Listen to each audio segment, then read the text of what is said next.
The Bondi Clinic attracts its share of colourful characters, and today Mr Pettibone and his devoted owner Henry are on their way in to see Dr Chris.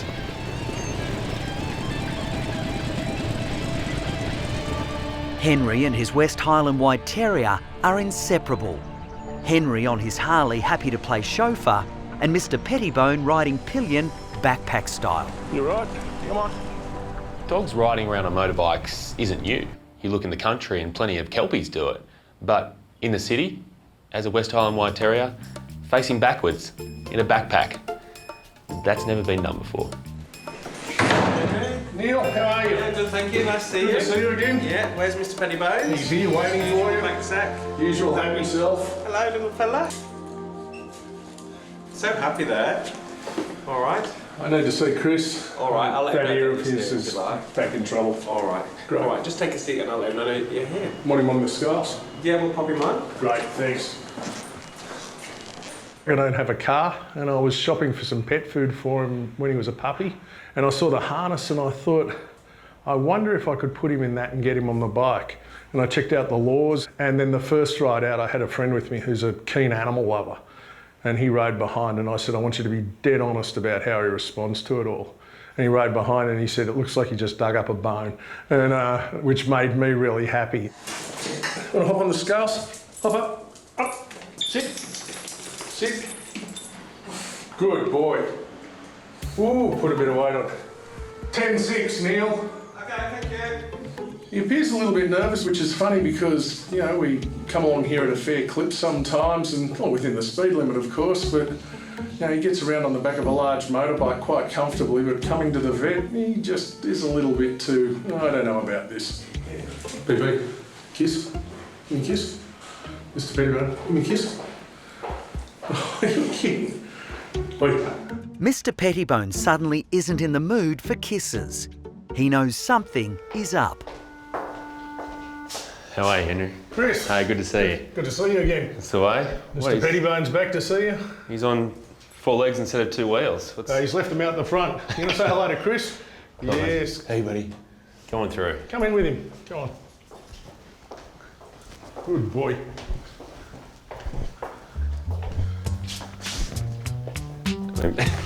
Excuse me. Come on.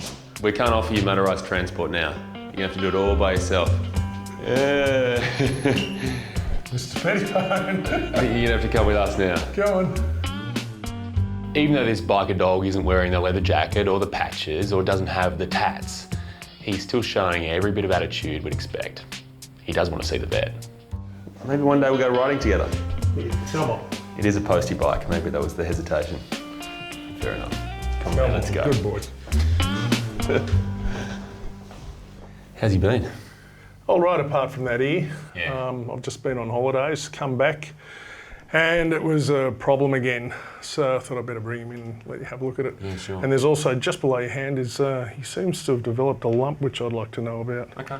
Just down there it is. All right, let's look at this lump first. I'm feeling worried sick to the stomach at this moment. I've lost a dog to cancer before, and frankly, having that dog put down was the worst thing I've ever had to do in my life. I'm terrified of what that lump could be.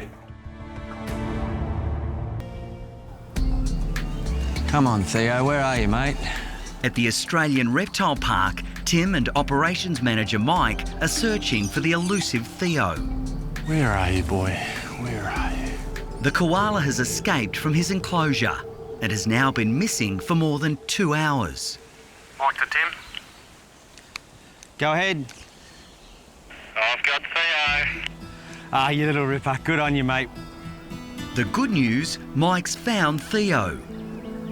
The bad news is he's dangerously high up a tree and he plans to stay there. Well, you found him. Now we've got to get him down. The fun part. Yeah. I don't want him to get any higher. No, I don't want him any higher either. Theo, no more.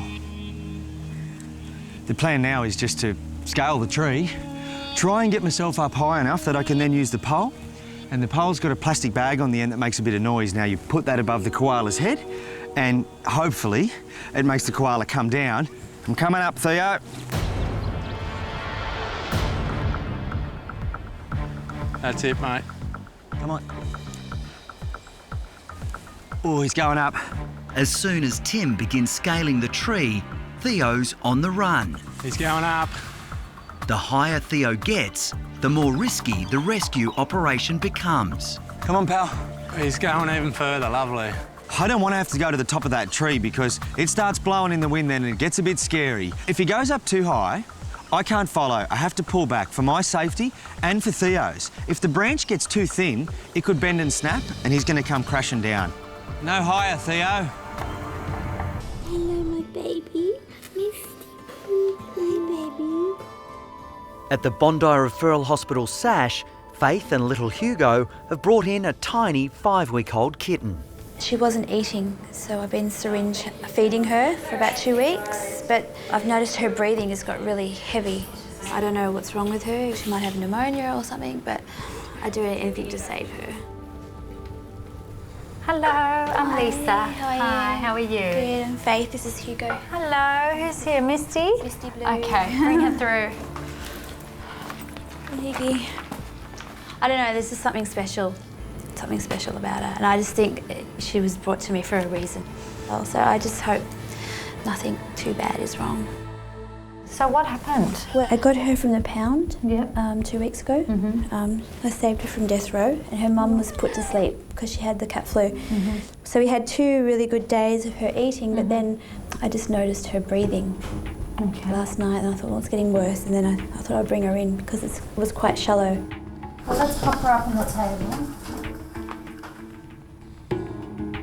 As soon as Faith takes Misty Blue out of the blanket and puts her on the table, I can tell straight away that her breathing is not normal. She's got so much abdominal effort, her chest is moving so much more than it should be, and this little kitten has got something seriously wrong. So she's obviously not been able to run around as much as some of the other kittens. I've never seen her run. She'll play with a stick. Because she's pretty quiet. Yeah, she's quiet. Okay, well, I imagine she's not going to be able to do much with her breathing like that. I'm just going to take a listen. It's all right, little girl. Okay, there's definitely something sounding abnormal there. Oh, baby.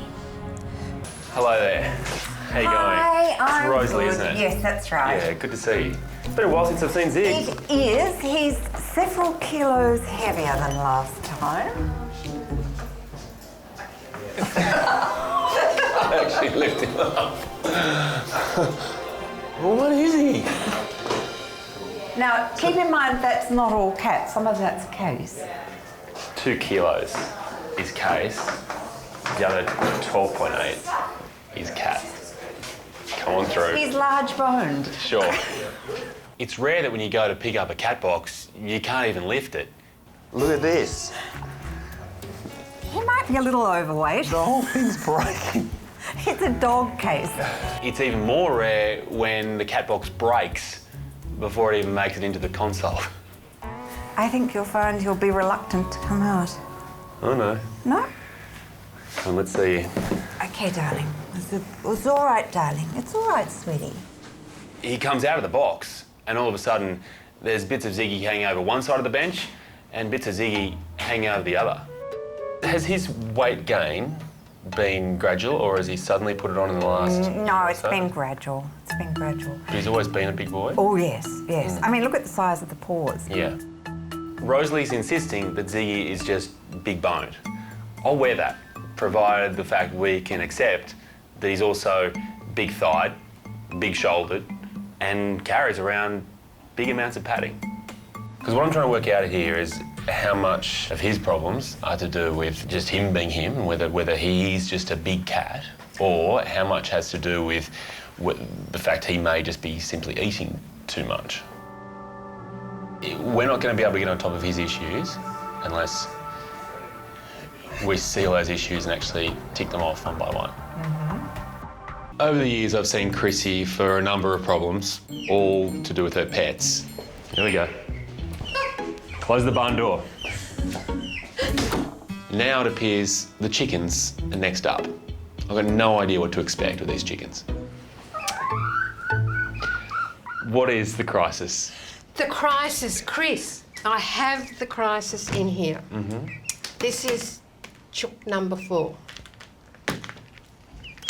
I have this little one isolated from these guys. Yep. This little one is losing weight dramatically. You can actually feel the keel bone. Yeah. And she's very sticky in her beak, white sticky in her beak. And she kind of looks a little tired too. It's clear straight away, looking at the yellow chicken, this is why Chrissy is so concerned, because a chicken just shouldn't look like this. This quiet, you get worried. Please? At Sash, 5-year-old Hope is frightened for her best friend Freddy. The 2-year-old Dachshund has completely lost movement in his hind legs, and Lisa urgently needs to do a CT scan.